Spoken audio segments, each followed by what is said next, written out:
I've been in Hawaii for 14 years. I moved here to study coffee in graduate school. I was finishing up my undergrad and had this great love of coffee and realized that I could go to Hawaii and live there for 2 years and study it as a scientist. And that was great, so I just kept doing it. So I've spent a lot of time looking at coffee horticulture and biochemistry and sensory science and ecology and physiology. I've dabbled in roasting science, I've dabbled in some other odds and ends. Coffee is what I do, it's my passion. After I finished graduate school, I opened a consultancy where I've been working with farmers around the world and in Hawaii, improving quality, improving production, just trying to give people better tools that they can use to work with their own systems and reach the goals they have for themselves. Then last year, I then opened Daylight Mind Coffee Company, which is a coffee roastery, a cafe, a coffee school, a restaurant, a bakery, and event space, all in one beautiful building in Kona, Hawaii. It's a really spectacular business because we're able to tie in all of our coffeeness to all the restaurants, all the events, and create a space and a place for people to learn and question their ideas about what coffee is or can be. And as an academic at heart, it gives me an opportunity to teach people about coffee whenever I possibly can. Given any day of the week, teaching is probably exactly what I want to do with my time. So Daylight Mind is a pretty new business. We specialize in Hawaiian grown coffees. At any one time we probably carry 6 to 10 of them. We always carry a few world coffees to run out some blends and just to have a little diversity and interest here in Hawaii. As a roastery, we roast coffee. It's not exactly rocket science. The secret to roasting is tasting, of course, right? Any monkey can really roast. So all we do is we roast, we taste, we roast, we taste, and we just try to get it to a place that we think is really delightful and really yummy. And like any roaster, right, we roast differently for different clients, we roast differently for different brewers, brew methods. We just love coffee. It's not, roasting is a wonderful, fun thing to do. We're getting better at it. It's not something that I think I'm ever going to contribute to the roasting world, some amazing, phenomenal thing. The only thing I can offer is coffees that I might be able to find other people can't. I've been in coffee in Hawaii for a while now.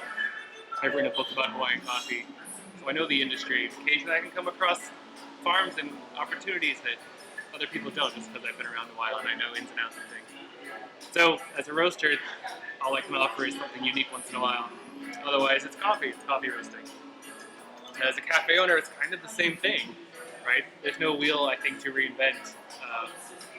We serve coffee, we serve our coffee, we brew it different ways. You have opportunities with espresso or Chemex or sodas. We do cold brew, of course. We just rotate our coffees and we give people the chance to learn and explore. The only thing I would say as a cafe owner that I think I've done that is really unusual and I really hope makes a difference is I offer coffee flights. One of the things that I took from my academic background is this idea of using laboratory tools in your cafe. So I purchased us a centrifuge. I'm using a laboratory centrifuge. I can make flights of coffee, 4 to 8 1-ounce shots of any of the coffees we have available. It works pretty well. It works really well, actually. It takes just as much time as pretty much any other of our bespoke brew methods. It's fun, it's interesting, and it gives people a chance to taste lots of coffee because no one can drink 8 cups of coffee in one sitting. But 8 ounces? No problem. So that's sort of my life in coffee.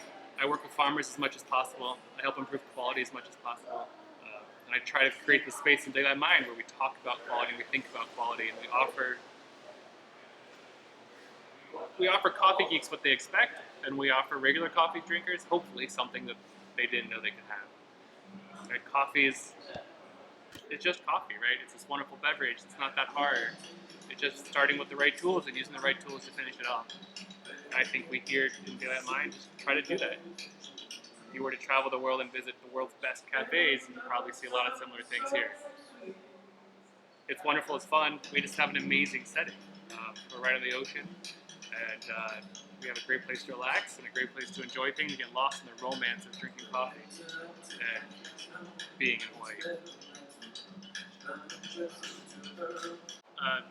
Daylight Mind is an experiment in not only bringing coffee quality to people in a way they may not have expected, but also to support coffee in Hawaii.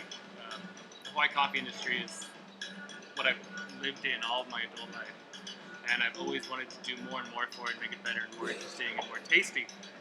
And so what I'm able to do with Daylight Mind is work with farmers who produce great coffee and say, look, these are farmers who are doing something that I believe in, that we think is great. We can partner with them, we can support them and their coffees by selling them here and distributing them here. Pretty soon we're going to start doing a Farmer of the Month club to help support more and more farmers to get their coffees out there. Reward the farmers who I think are doing a job that I want to get behind. It's true that everyone has their own sense of what good is, and being a business owner, I get to define what mine is and support it using my business.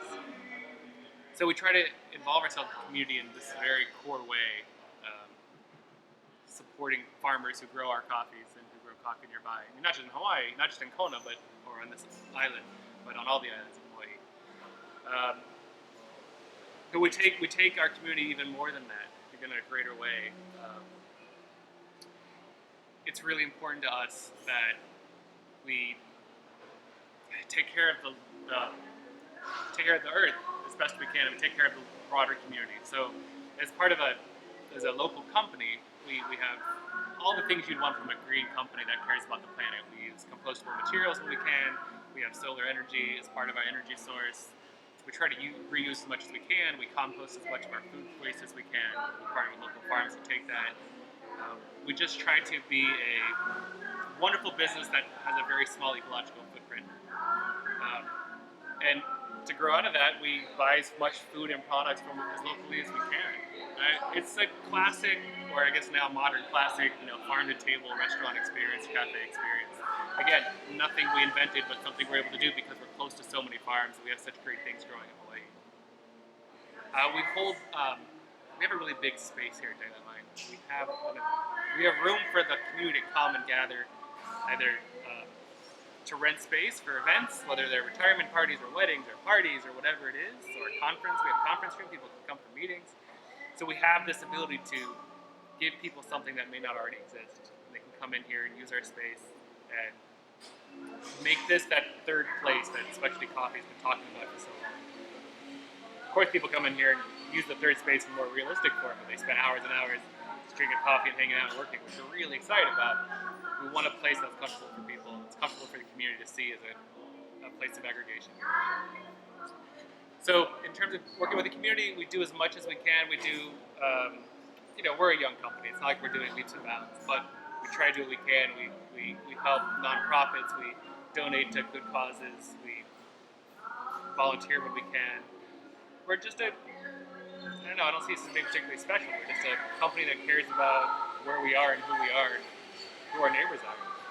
I would love to say again that there's something spectacularly novel about this. I don't think there is. We're just doing our thing because it's what we want to do. It's important to us. We don't do it to get accolades. We just don't know any other way to be. So we love our ideals. We don't always live up to them. Thing about being a business owner is that you want everything to work a certain way, but theory is very different from practice. But the great thing about not making your theory is that it always gives you something to strive for. We're always striving to be better, to be more involved with the community, to buy more local products, to use less stuff, to create less waste, and to always produce a better product, whether it be coffee drinks or alcohol drinks or food or whatever it is. So all of this in my head ties together about what Daylight Mind really came about as an idea. Before we ever opened, my main partner and I had a lot of conversations about who we are and what are our ethos, what is our identity. We had a lot of conversations and we talked to a lot of people. And this idea of Daylight Mind, our name and our logo, really embodies it all in a really great way. So our conversation started when we were talking about the idea of being explorers and being academics and learning for the sake of learning and just always wanting more, to know more, to feel more, to be more. And when it comes to coffee, we're at this wonderful place in coffee history where we've gained a lot of knowledge, a lot of experience. We've opened our eyes in a different way recently, this whole specialty coffee third wave thing. It doesn't mean that it's that much different than it was 50 years ago. It just means that we're in a different place. And there's different places to go to. There's always something to explore. So my main partner and I were both academics in our backgrounds, and so we have this thing of learning. We have this great love and respect for the age of exploration, the age of reason.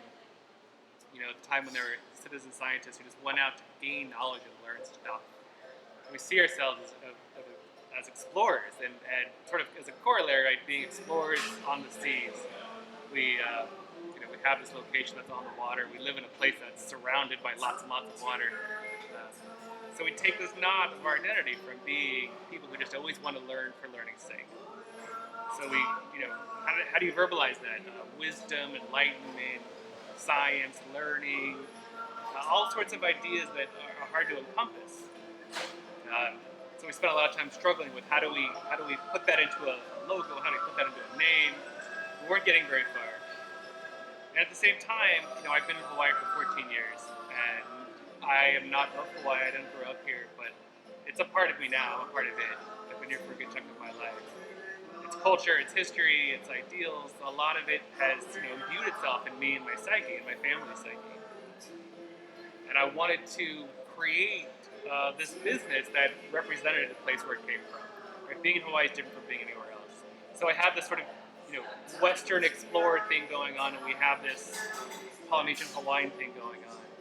And none of us had any idea how to put this into words or ideas or to mesh it. And of course, when all is lost, the person I always turn to is my wife, who came up with all the answers to my problems.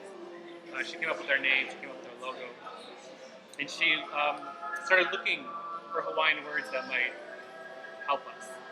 And she came across this really phenomenal word, which is pronounced more or less na'auau. And it means all these things that we were looking for: enlightenment, science, wisdom, learning. This is perfect, but it's incredibly hard to pronounce, and it's got a weird diacritical mark in it. And if we ever grow bigger and leave Hawaii, it's going to just be a pain to have a name that's a Hawaiian word. And so we thought, it's a great word, but not perfect. But if you literally translate that word na'auau, the English literal translation is daylight mind, right? Having your mind open, or having your mind brightened by light. This is really spectacular. So hence our name, Daylight Mind, derived from a Hawaiian word. And then when we struggled with the logo, there are lots of iterations any business owner might know. Lots of things get tried, get very near the end of something, some things get trashed. It's quite an experience. We went to the core of these ideas that we had of being explorers. So if you ever get a chance to see our logo, it is two compasses. There's a classic Western rose compass with the points, north, south, east, west sort of thing. So it's half of that, and that's what represents the Western explorers who went out to seek knowledge. But we also respect and love this idea of the Polynesian explorers who have their own way of knowing and learning and exploring and gaining knowledge. So the other half of our logo is a star compass. A star compass is also like a rose compass that's circular, but instead of having points, you have the endpoints representing stars and planets that Polynesian boat explorers use to find their way across the ocean. What's really great about our logo is that it's 100% accurate. So our star compass, if you're in our spot and you were looking at the stars and use a compass, you would see those places in the right positions. So we have this logo, which is two compasses meshed together, sort of representing our histories and our ideals and our place and our identity of being explorers and gaining knowledge about all things. Of course, in our case, it's really about coffee, right? We want to explore coffee and push the limits to that and do things that we hadn't done before. And if we're lucky in time, maybe do something nobody's done before. But I'm a realist. I don't think I'm going to invent coffee anything that's different than anybody else has invented. I just want to do a good job with what I can and use the knowledge I've gained in my lifetime to share that with other people. One of the few idyllic, dream, fantasy places to grow coffee remaining on the planet. It had no unfortunate or horrible pest or disease to worry about. Farmers could grow coffee pretty easily and produce quality coffee pretty easily. And then in 2010, things changed when the Coffee Berry Board showed up. We don't know how, we don't know why. Well, it didn't care, it just wanted to move.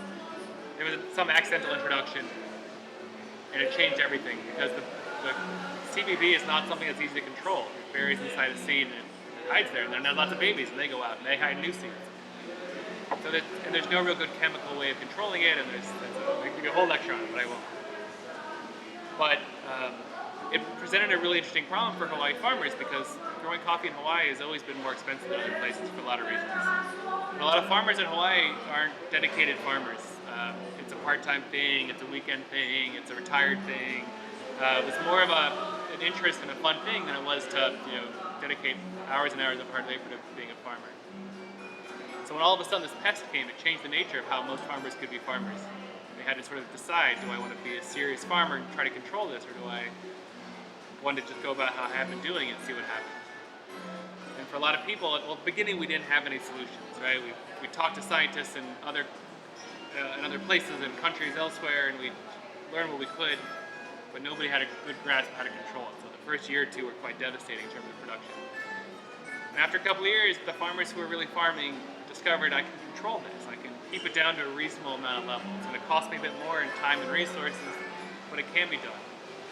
So there are farmers in the affected areas that are doing just fine.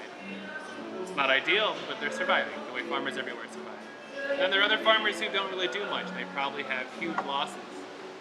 Hopefully they can sell their coffee, hopefully they don't influence quality too much. There's a whole range of everything from really serious farmers controlling it to people who aren't thinking about it at all. And there's no right or wrong, right? Every farmer is their own business, they do their own thing. So if we want to think about how is this going to affect the future of coffee in Hawaii, I think two things happen. One is that the farmers who really care are going to produce good coffee. And people will discover that, and their coffees will be treasured and prized, and people will seek them out. And hopefully they'll get paid a little bit more for it, because cost of production to make that good coffee is going to be higher. And then there's going to be some people who don't do really great work to clean up their coffee, and people will try that and not like the coffee and change the nature of business, right? There will be a lot of bad coffee out there, and people will stop buying it, and those farmers will suffer. We've seen some attrition, and we've seen some people come in and start fresh. So it hasn't been a dire nightmare for us. I would say the number of farms is probably about the same. That just means some people have to work harder. So at the end of the day, in the next 10, 20 years, I think CBB will be something that just is, right? This is something we do to grow coffee, and you deal with it or you don't. Some quality takes a hit, but for consumers who really care and have always cared, they'll find the things they want to have. So is there a lesson for us to learn here? Because this is the first time, as I said, we have this really serious pest to deal with. But it's not the only horrible pest of coffee in the world. There's others. The one people are most scared of is coffee leaf rust. That's unfortunately pretty devastating too, and also very hard to control. When you get it, you just have to deal with it, or you lose a lot of your crop. And we don't have it yet, and there's a lot of concern, of course, about getting it. And most people recognize that it's not if it gets here, but when it gets here. We can't control that. The only way to control it from ever coming is to basically keep everybody out of Hawaii, keep every coffee thing out of Hawaii, to keep anyone connected to a coffee growing country out of Hawaii. But that's unrealistic, right? We don't want to live in a society that is that strict.